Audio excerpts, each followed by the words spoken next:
Good evening and welcome to Primetime News on MITV. I am Victor Daniels. In the news, the presidency has said that President Bola Tinubu has no intention of remaining in the office beyond May 28, 2031 if re-elected in 2027, and affirming that he remains committed to democratic principles. And in a statement, the Special Advisor on Information and Strategy to President Tinubu, Bayo Onanuga, said that the speculation by former Kaduna State Governor Nasir El-Rufai that the president wants to remain in power beyond his tenure is baseless and absurd. During a solidarity visit from the former Vice President Atiku Abubakar over the weekend, El-Rufai alleged that Tinubu administration is veering towards authorization, comparing the president to the Cameroon's Paul Biya, who has remained in power since 1982. He also accused the current government of centralizing authority at the expense of federal principles, and warning that such a trend threatens Nigeria's democratic foundation. In his reply to El-Rufai, Onanuga said that the former governor's claims about Tinubu are unfounded, and according to him, El-Rufai's claims are evident that the plot by him and his associates in the African Democratic Congress ADC to unseat Tinubu in 2027 is proven to be unattainable and a mission doomed to fail.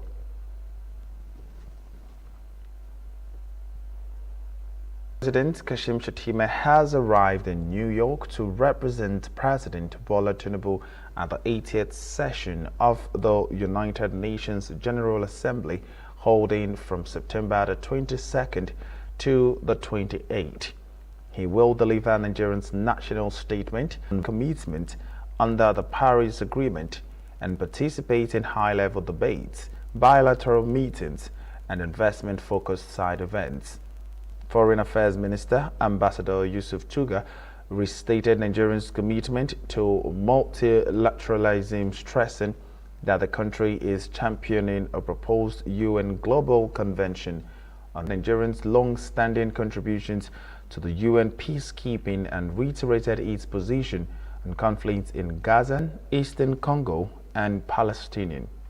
Kaduna State Governor Uba Sani also said Nigeria's presence at the Assembly would further project the country as an investment hub, particularly in solid minerals, agriculture, and skills-based education. While the Minister of Industry, Trade and Investment, Dr. Olajumoke Oduole, added that the Nigerian Investment Day would showcase priority sectors, including mining, telecom, under the Renewed Hope agenda. Thank you very much. Of course, we just had a briefing with the Vice President on the Nigerian presentation at this very 80th United Nations General Assembly, where the Vice President, His Excellency, distinguished Senator Kashim Shettima, will be speaking on behalf of Nigeria. And of course, we look at areas of strength, in Africa. And of course, some of the very important reforms that were established at the beginning of our communities, and of course, we believe this very important UN General Assembly will certainly further position Nigeria as one of the destination for people to come invest in our own country. We're looking at areas of our strength. We are here with some ministers and some governors. Some of the areas we're looking at has to do with solid mineral resources, which Nigeria is really doing extremely well.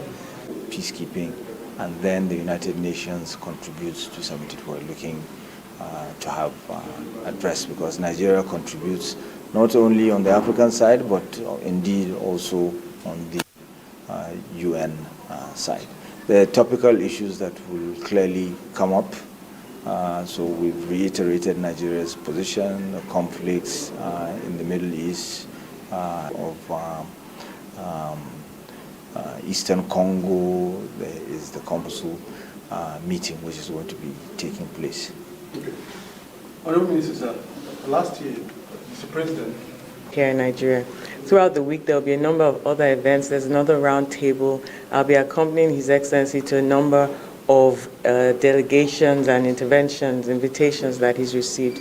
So in all, it's to push forward the Renewed Hope agenda, it's to push forward the areas that we're focusing on for investment, is to push forward the reforms that the Nigerian economy has experienced in the last 2 years, and to make sure that all the friends of Nigeria in New York for this event are well versed in the position of where we are right now. at the end of it all, what will be our expected takeaways?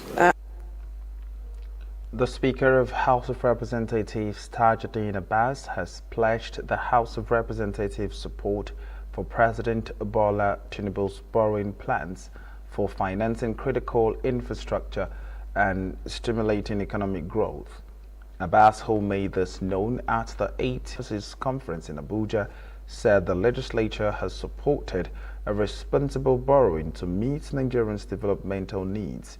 Abbas also noted that Nigeria loses an estimated $18 billion, representing roughly 3.8% of the country's GDP. Correspondent Linda Ike reports that he said the continent collectively loses over $587 billion annually due to corruption, illicit financial flows, and inefficiencies, and warning that the funds could enhance infrastructure. The chairperson of the African Network of Parliamentary Budgets remain pressing concerns. Another critical challenge is revenue leakage through corruption, illicit financial flows, and inefficiency. African countries collectively lose staggering sums that never find their way into developmental programs.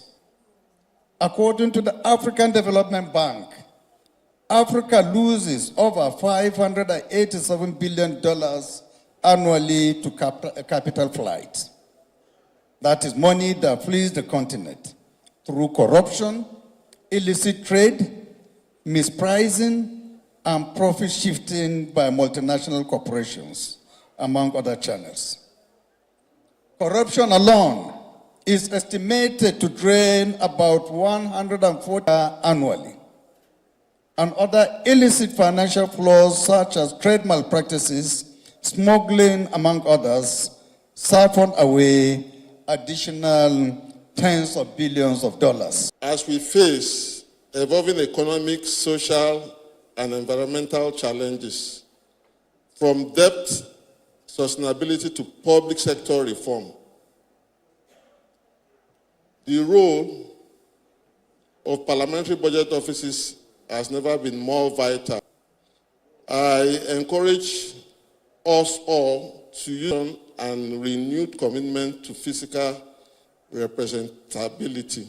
High inflation continues to pressure households in our society, business, poverty levels remain serious high in our country. This context makes fiscal oversight role of NABRO more crucial than ever.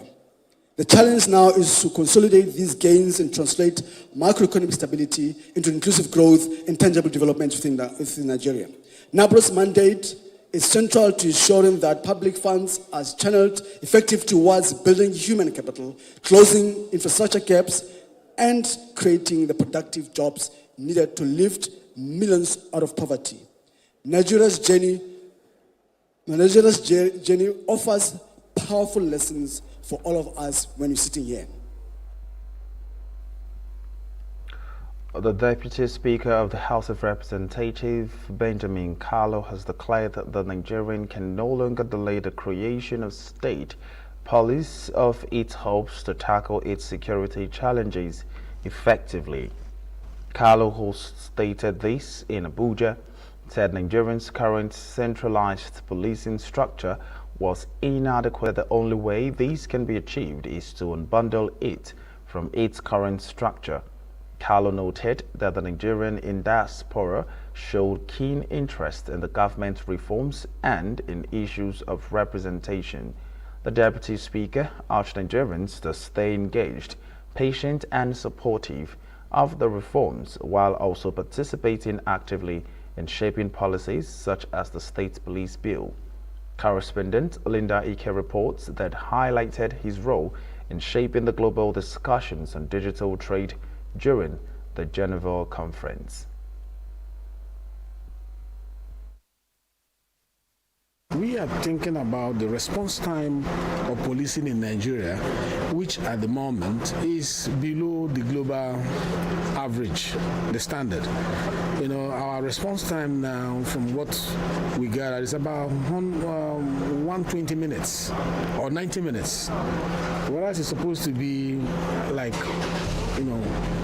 30 minutes for if anything happens for police to respond.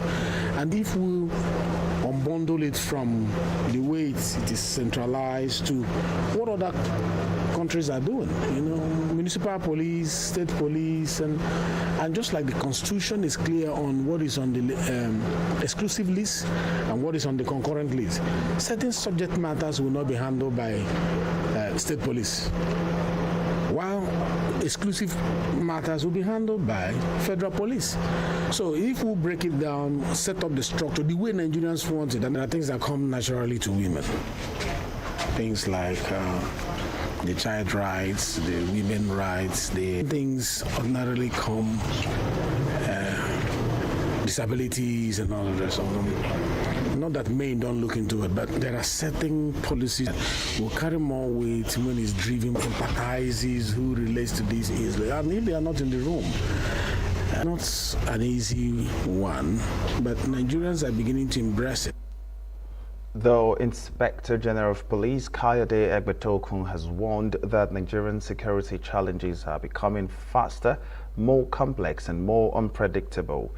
Speaking at the opening of an executive capacity building workshop for senior officers in Abuja, Egbetokun urged that the police leadership must adapt with speed, foresight and creativity to stay ahead of evolving threats.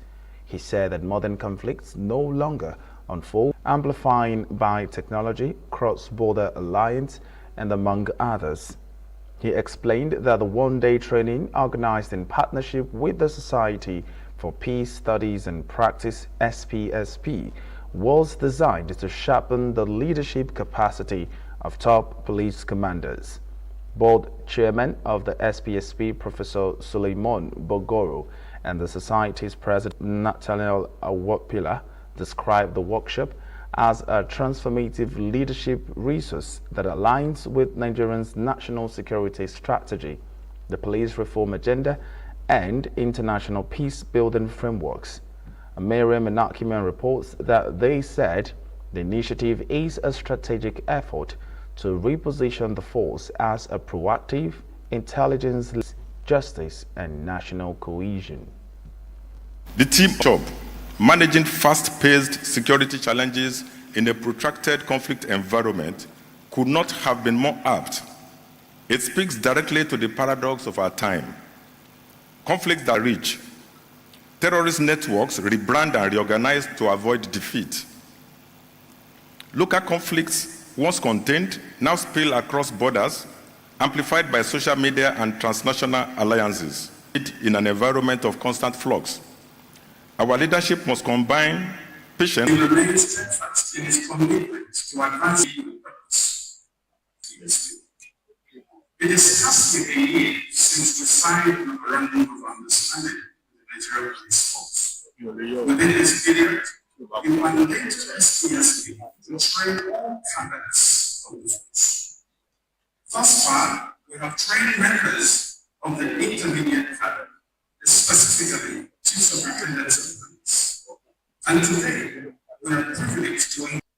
It is with this remark that I want to once more thank all of you, and particularly the IGP. I cannot remember for a long time that we had Nigerian police at the highest and the level of leadership police that are engaging civil society and those that are expertise and intervention experiences to help you do your job.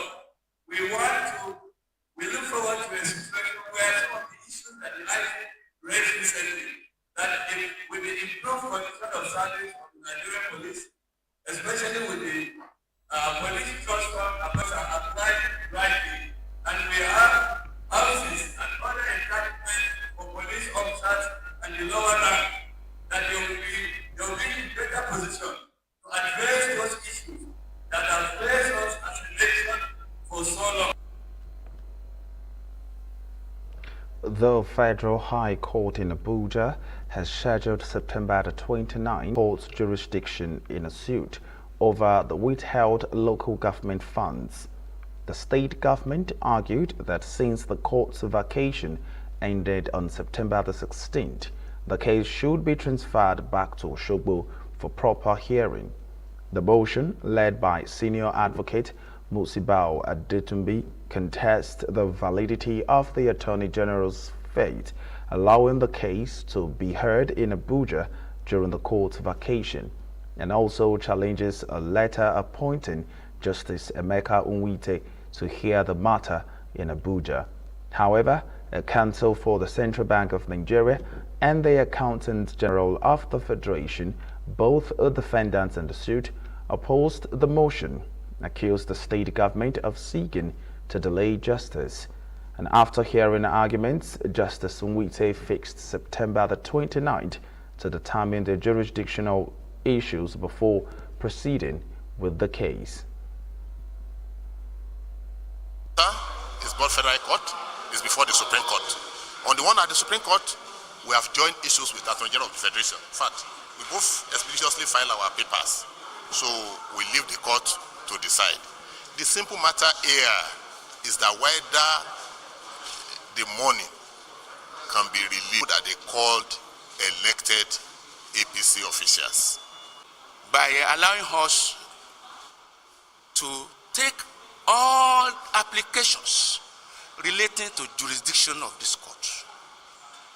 Ordinarily, we are entitled to 7 days to file our counter affidavit to the application served on us this morning. But we applied to the court of abridgment of time, and that was granted. We do not have, let any judge hear this matter. We don't have any opposition to it. All we are saying is that the matter should be expeditious, that the judiciary can determine who is entitled to this fund. Is it the elected local government chairman and secretaries under the auspices of the APC, or their own sit-at-home chairman and secretary, who they purportedly elected when there was no vacancy, when there was a decision of the Court of Appeal in Akure saying that there was no vacancy, returning those that were dissolved back to their seat. So the Lagos state government has reaffirmed its commitment to harness the state for its social-economic growth and make it a viable and sellable tourism market. And this assurance comes as part of preparations ahead of the 2025 World Tourism Day, which will be marked globally on Saturday, September the 27th.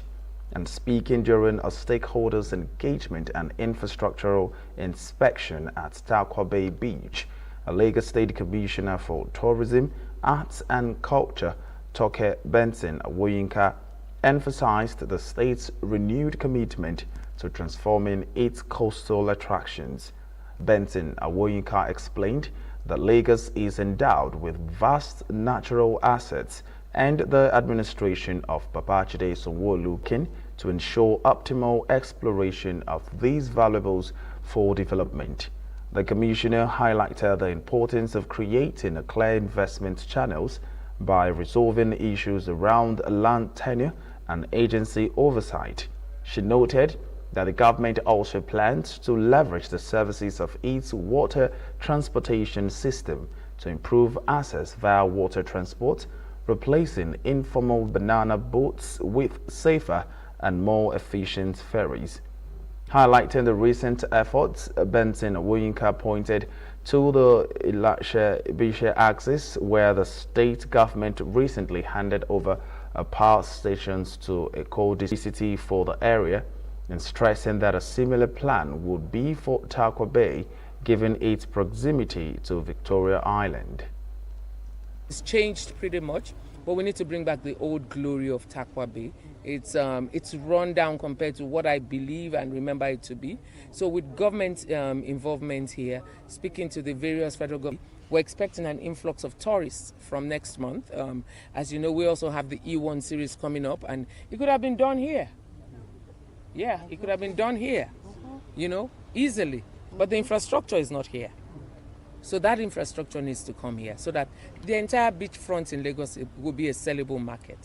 We're upgrading our Badagry point of no return as well. Mr. Governor is doing that because we want to leave that lasting legacy as one of our legacy projects so that tourism in Badagry will come back to life.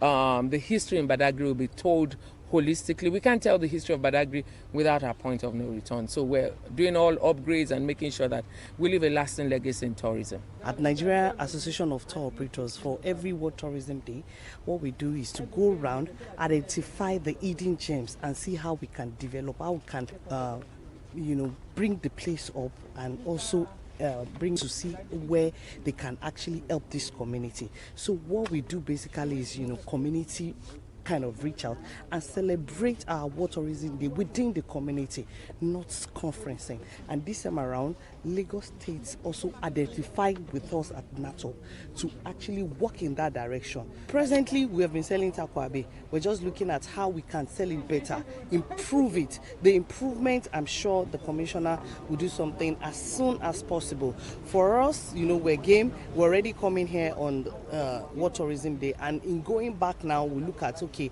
what can we do immediately with them to actually enhance them? Then the ones that would, take further actions that would take some time, I'm sure they will work on it.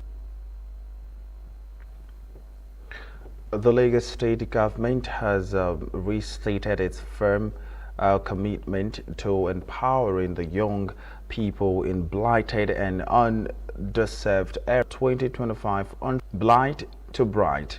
The program marked the conclusion of a strategic initiative designed to equip residents of underprivileged communities with practical skills to promote self-reliance and drive economic development.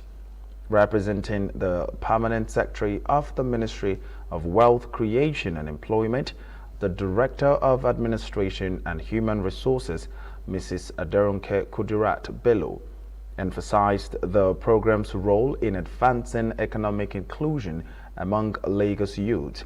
She said the resilience and determination of the graduates as the state government reaffirmed its dedication to ongoing skill development and job creation efforts targeted at vulnerable populations. And on her part, the Executive Director of Hope for the Masses Foundation, Oluwa Tomisin Badowale, highlighted the program's practical hands-on curriculum and its emphasis on sustainable entrepreneurship. She noted that the startup kits brought term personal and economic transformation. In a significant boost to the program's impact, the Lagos State Employment Trust Fund announced a loan package of 250,000 naira available to each beneficiary. The financial support is aimed at facilitating the launch and but with this thing we're done together, with this exposure, with this training, now they know that they can work with their hands, with their brains, and make money, and equally be happy to themselves, and not be a burden onto anyone, and equally support the economy of the state to grow beyond borders. So they are happy, we are happy. We are happy serving them because we know they are happy, and they will equally, and there will be no crime anymore. We will reduce crime to the barest minimum, because an idle hand is devil's workshop. Our hope is that the startup kids will not just transform their lives. We do hope that they will make use of it. We do hope that it will give them an opportunity to start a fresh, give them a fresh start. Basically, many of these people are coming from areas where they've never been. They don't have equipment. They may desire, but then the local and general assumption is that they will likely sell these equipments, and for the quick money. But we are hopeful that with our classes, with our training, they would understand the value of the startup kits. They will make use of it, and it will birth more, not just for them, for their family, and especially for their children. It's a wonderful program. In fact, bringing up this kind of program is very helpful to the youth. And I want to tell you that even while they were training, you will see that the way they began, that zeal that is there, they should keep the fire burning. They shouldn't give up. Very happy because I'm working in one company before. 4 months ago, I lost my job. And since then, it's not been easy because I'm a widow. And it's not been easy for me. I just do petty business. But for me to have this opportunity is very great. I'm very excited.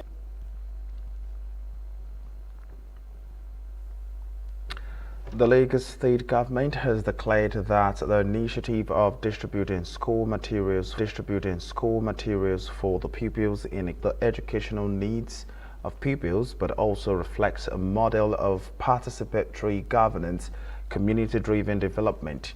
And representing Lagos State Education District 6, Ayo Vogan and Kim Dauda applauded the council boss's foresight, kindness and dedication to youth empowerment. She described the back-to-school program as a massive and impactful intervention, noting its potential to ease the financial burden on parents while inspiring students to excel academically. Vaughan described the back-to-school program 1.0 stands as a testament to Chairman Dauda's vision for empowering the younger generation, fostering inclusion for the future of Ikeja. The Ikeja local government chairman, Akin Dauda, emphasized that education is the bedrock of leadership and systemic growth of children within Ikeja. It is because education is the most powerful weapon we can give our children to reduce inequality, open door opportunity, and give every child, whether from a wealthy home or an humble background, chance to dream, to aspire, and to succeed. As parents struggle daily for their living and food, this initiative is to deliberately step to ease their burden while ensuring that it is about sowing seed of greatness and excellence to the lives of our children, the every future of Ikeja, Lagos State, and Nigeria at large. I solicited for their support in every, but whenever we call them to assist us in certain things, they should please answer us. And we can't do it alone. The chairman cannot do it alone. Even the management staff here can't do it alone. We need their support.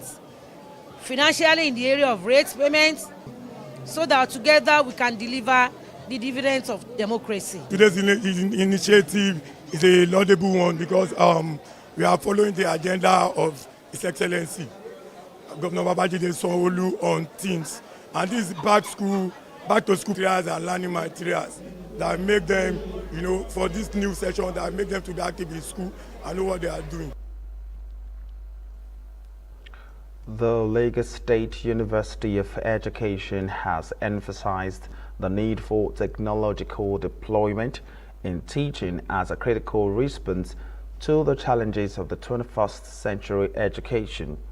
This position was highlighted during a 3-day international conference on education in a changing world, innovations, challenges, and the future, brought together scholars and stakeholders from across the academia to share ideas and compare perspectives. Delivering the keynote address, Professor of Linguistics at the University of Ibadan, Francis Egbokari, noted that the era when knowledge dissemination was restricted to the classroom had passed, and according to him, the conventional institutions.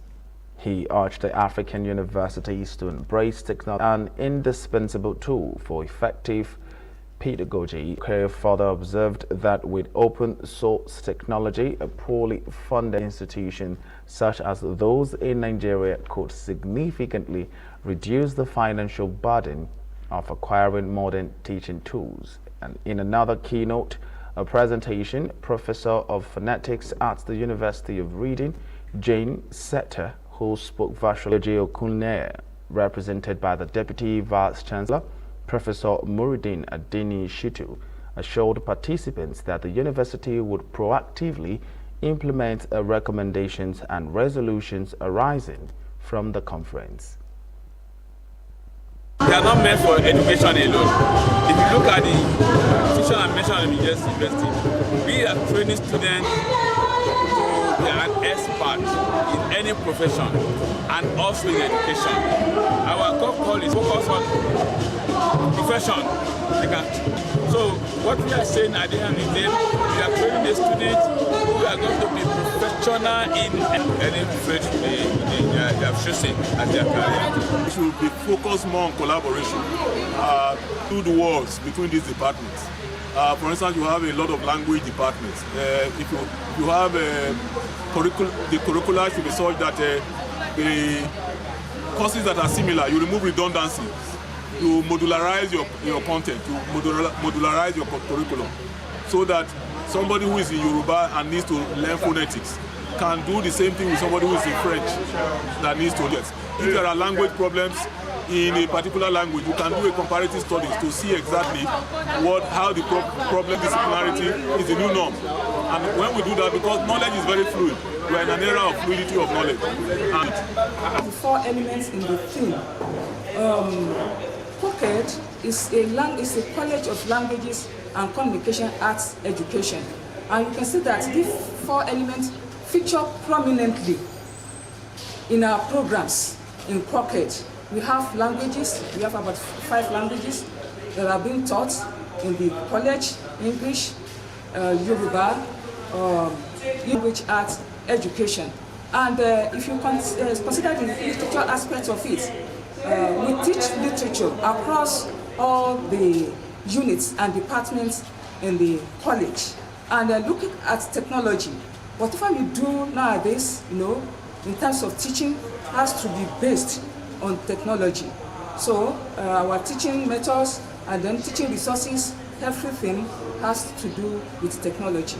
So before together, I've been employed, in teaching and learning activities in our college. Teachers need to be trained to know how to use these new technologies. And as students better motivated to use these new technologies beyond social media, that those new technologies can be used to ensure effective teaching and learning.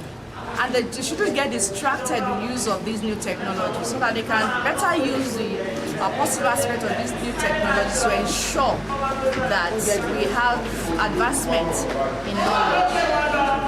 Different pedagogical interventions that have been coming in from conferences, from scholars, on how language and literature can be better taught, especially in the 21st century, using the technological affordance. Of course, we know that in the 21st century, the classroom is no longer made up of bricks. The classroom is now made up of clips. So on this ground, there have to be new methodological approaches to the teaching and learning of language and literature. The Seed of Deborah Foundation has graduated its first set of trainees from the Dorcas Place Vocational Center, where 12 young people completed 6 months of free training in vocational skills. Speaking in Lagos, the Chief Executive Officer of the foundation, Simijola Titilayo, said that Dorcas Place was established to provide life-changing skills for young people who are unable to return to school due to age or financial constraints. The foundation also distributed back-to-school materials to 107 students from Lagos, Ondo, Benue, Ogun, and the next 5 years, with the capacity to admit and train over 100 young people at a time. some of the opportunities to acquire practical skills. The Foundation's General Secretary, Kemi Bamiteko, urged the beneficiaries to put their knowledge to good use and become positive. Can help them, you understand, to go back to something so that you won't help yourself alone. They are also, they need to help themselves and help their family. So we talked about skill acquisition. We weren't sure of how it's going to work, but we know that some of them don't even have where they are staying. So we have to get an accommodation, and we have to get this and that. So that's basically what brought it to being. I charge everybody, you know, the only way that you can have a beautiful story is if you weather the storm. Weather the storm will continue this good work. When you work with God, God enables you. Is this to, you know, come together, to give, and to do all sorts of things that it's right for the community. I decided to join the program to acquire a skill. So learning makeup, at first it was difficult doing the brow and stuff because I was not improve more myself and start making a living out of it. Thank you very much. Thank you. Your name once again? My name is Eson Rachel Wakwelumi. All right. Thank you.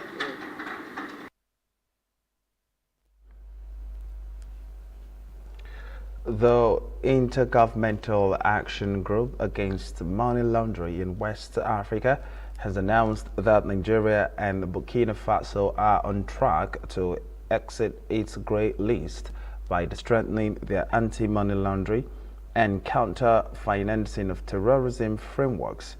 And the JEBA Director General Edwin David Harris Jr.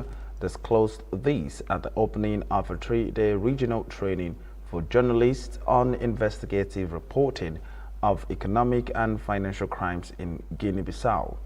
He explained that while Ghana, Senegal and Mali have successfully exited the grey list after meeting compliance requirements, Côte d'Ivoire remains listed due to insufficient political will and unresolved deficiencies.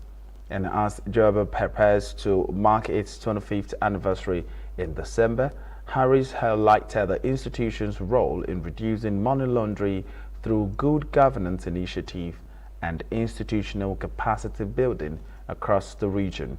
The training program was declared open by Guinea-Bissau's Minister of Social Communication, Maria del Conceição Evora, and alongside other dignitaries. Okay, on the second round, countries that are seen with strategic deficiency in their anti-money laundering regime are placed in the pool to go on a grey list. It will interest you to know that all of our country in West Africa, I'm saying all, are in the pool to be on the grey list. All. The reason why some will not go on the grey list because they have for some.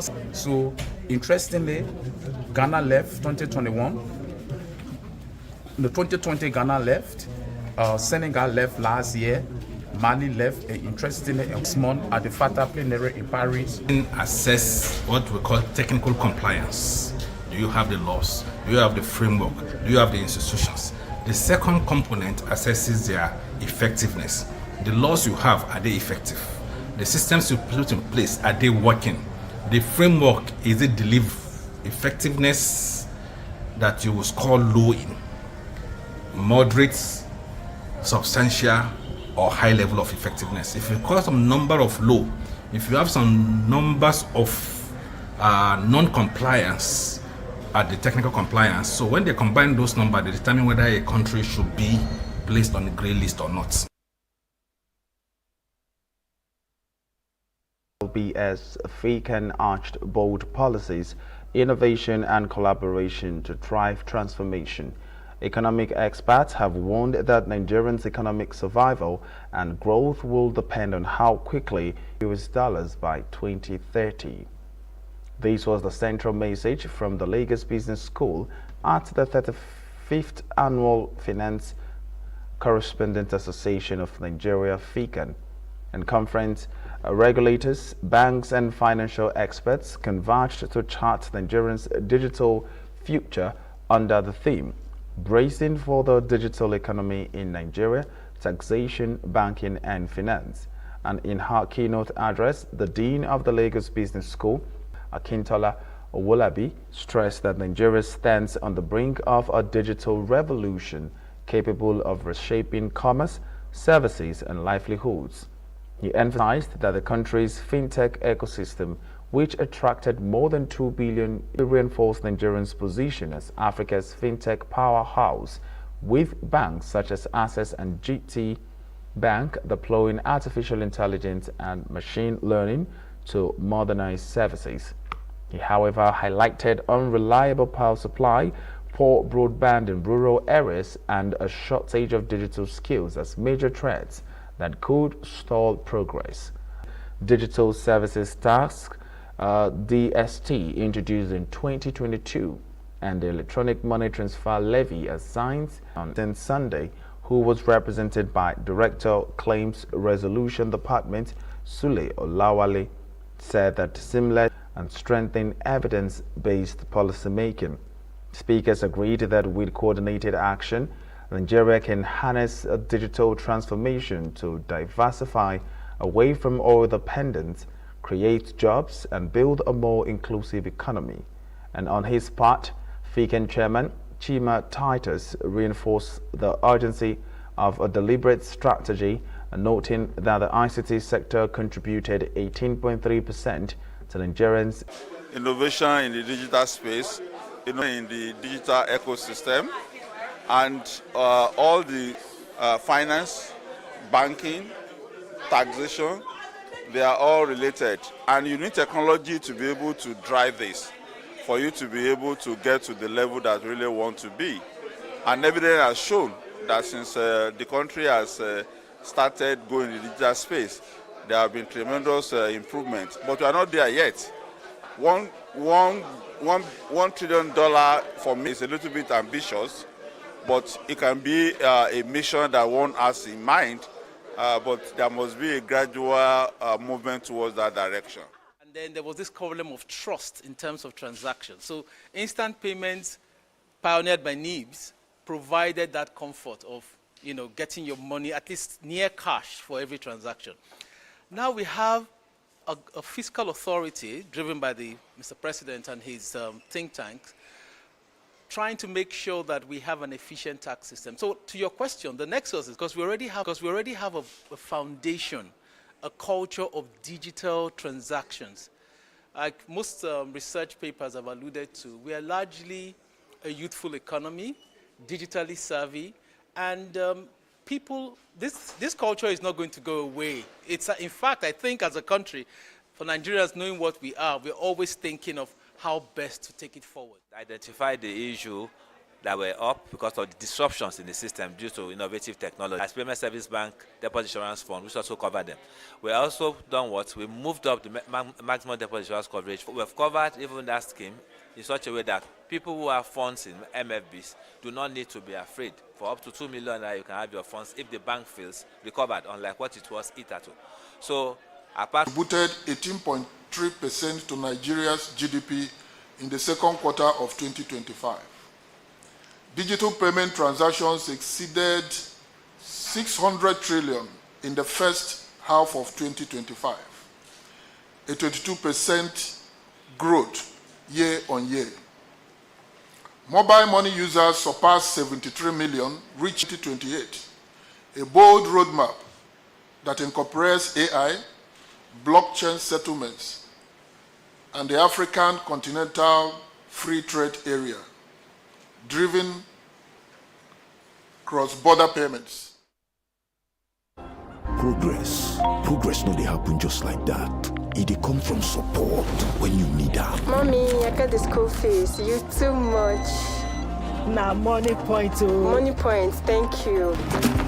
Bro, na transfer. Na money point oga. Oh, na confirm. Progress na peak when you know say payment go land as sure banker.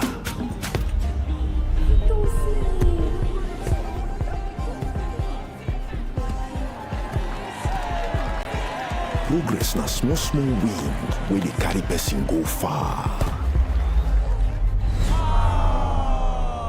No worry, yourself go make am. Mo go buy ball. Victor, even you, they use money point? Of course now, they use money point. Confirm. Money Point, made for your progress. Ambassador Olufemi Ajadi Oguntoyibo, a Southwest chieftain of the New Nigerian People's Party (NNPP), has paid a courtesy visit to the Olubadan designate Oba Rashidi Adewolu Ladoja at his Bodija residence in Ibadan. Ajadi described Ladoja as a father and lover of mankind, and experience as a former senator, a governor, and now Olubadan will greatly benefit the development of Ibadan land and the success of Oba Ladoja's coronation at the 44 Olubadan of Ibadan land scheduled for next week Friday. He described the event as a great occasion that should be witnessed by many prominent Nigerians. And in his response, Oba Ladoja emphasized that politics is not inherently dirty, but rather the actions of politicians can make it so. He advised politicians to have alternative sources of income and to prioritize the people's interest over personal gains. It's clear. Let us make sure that we have what we can look on before we no politics. A friendly person, someone that a lot of people. It come from support when you need help. Mommy, I got the school fees. You too much. Na money point oh. Money point, thank you. Customer, na transfer I confirm. Bro, na transfer. Na money point oh. Oh, na confirm. Progress na peace of mind when you know say payment go land as sure banker.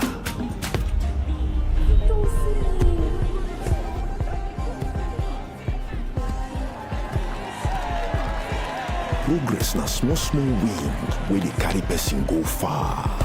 The Union of Professional Women Engineers of Nigeria has called on government at all levels to implement a 30% women representation in all engineering projects to encourage young women to embrace engineering as a career.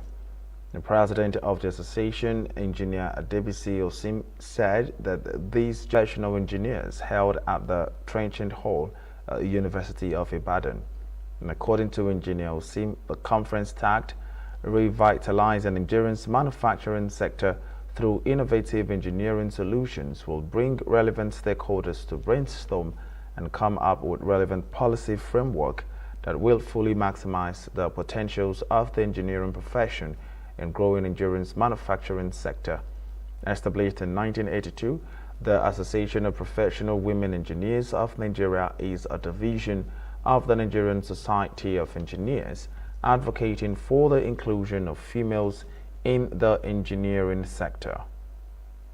Governments and policymakers project funding for STEM education in the national budget. Let us collaborate our policies that mandate 30% female representation in engineering projects. Turning to young Nigerians, the future belongs to the spectator. Get involved, pursue a career in engineering. Leverage the resources APREN provides and be the change you want to be. The power to transform Nigeria is in the manufacturing sector.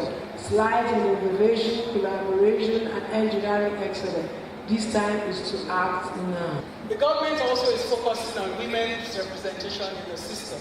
If you look at the House, there are more women than before.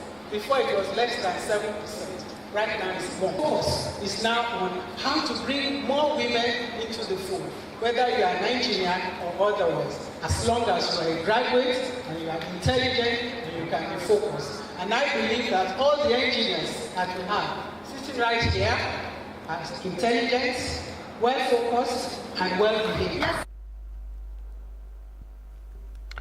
Over 3 of Osun State have been treated for malaria and other prevailing illness as part of a free medical outreach organized the Medical Students Association. The annual medical outreach organized by the OAU Medical Students Association in Osun was held in Ede Town, where medical experts conducted tests and diagnoses for malaria, fever, typhoid, as well as eye care. And beyond drugs and injections, the beneficiaries were also sensitized on hygiene, regular exercise and avoid self-medication. Also referred to the General Hospital, a day for surgery and intensive care. The beneficiaries described the gesture as a timely and worthwhile while urging for continued similar interventions. Our correspondent reports that the organizers have promised to continue post. There are people who, due to financial constraints, will not present to the hospital despite having health challenges. But we coming down here, we are able to help people as much as we can, and even follow them up. Just do our own part as an association, as a club, and follow them up. We give drugs, relieve them temporarily, and also talk to them, refer them to the hospital if need be.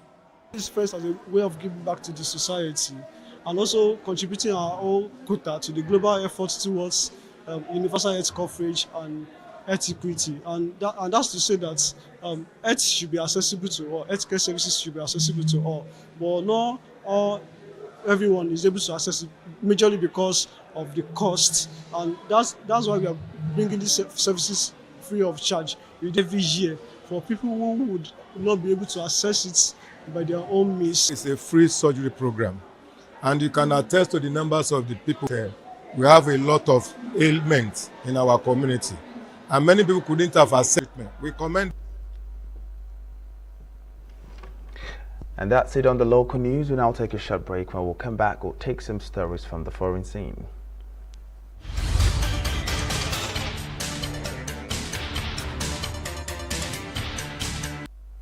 Welcome back on the foreign scene. At the memorial event for slain U.S. right activist Charlie Kirk on Sunday, President Donald Trump and his supporter, 21-year-old's life user. Kirk's memorial was decked out in red and white and blue, greeting Trump and other speakers with chants of USA, USA. And in keeping the religious tone of the event, the Christian rock songs were performed between speeches, with many in the crowd singing along. And Malice said they supported Kirk as a fellow Christian, finding that his political views were basically backed up by the Bible. Another attendee, a 15-year-old high school student, Nick Chisholm, said he was shocked by the reaction. Take a short break. Where we'll come back, we'll take some stories and sport.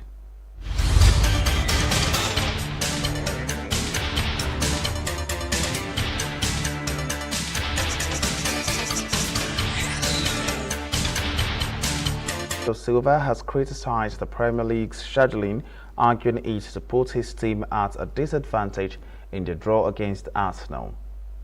The midfielder highlighted the tight turnaround after the midweek champions league match, which left City with limited recovery time.